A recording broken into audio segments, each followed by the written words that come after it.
Berikut ini penilaian dosen ITB terhadap sosok Emeril Han Mumtaz. Hilangnya Emeril Han Mumtaz atau akrab disapa Eril masih menyisakan duka mendalam. Setelah sepekan dicari, anak pertama Ridwan Kamil yang hilang di Sungai Are, Swiss dinyatakan meninggal dunia. Keluarga pun berusaha mengikhlaskan Eril, namun tetap berharap jenazahnya masih bisa ditemukan. Insiden yang menimpa Eril menjadi kehilangan yang luar biasa bagi keluarga Ridwan Kamil dan semua orang yang mengenalnya.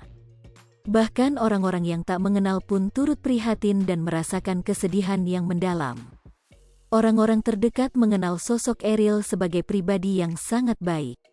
Bahkan di kampusnya, Eril dikenal sebagai anak yang sederhana dan tak mau dianggap istimewa lantaran sebagai anak seorang gubernur.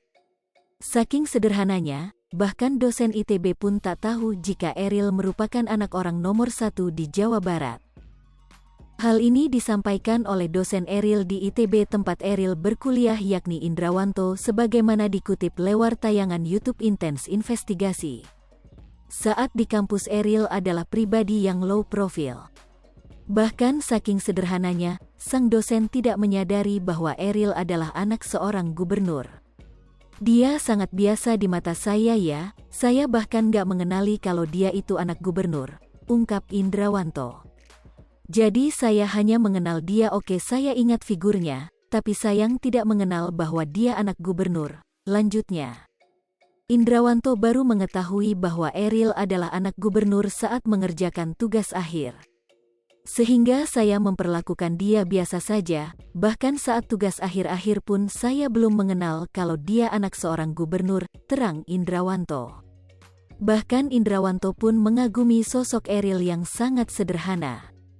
Dalam hal ini saya sangat kagum karena dia tidak menunjukkan bahwa saya itu adalah anak orang penting atau orang yang punya kekuasaan, tegas Indrawanto. Eril menjadi kehilangan yang luar biasa bagi keluarga Ridwan Kamil dan semua orang yang mengenalnya. Bahkan orang-orang yang tak mengenal pun turut prihatin dan merasakan kesedihan yang mendalam. Orang-orang terdekat mengenal sosok Eril sebagai pribadi yang sangat baik. Bahkan di kampusnya, Eril dikenal sebagai anak yang sederhana dan tak mau dianggap istimewa lantaran sebagai anak seorang gubernur. Saking sederhananya, bahkan dosen ITB pun tak tahu jika Eril merupakan anak orang nomor 1 di Jawa Barat. Hal ini disampaikan oleh dosen Eril di ITB tempat Eril Hai pemirsa Sri Popo TV, jangan lupa komen, like, dan subscribe, serta tonton terus berita-berita terupdate lainnya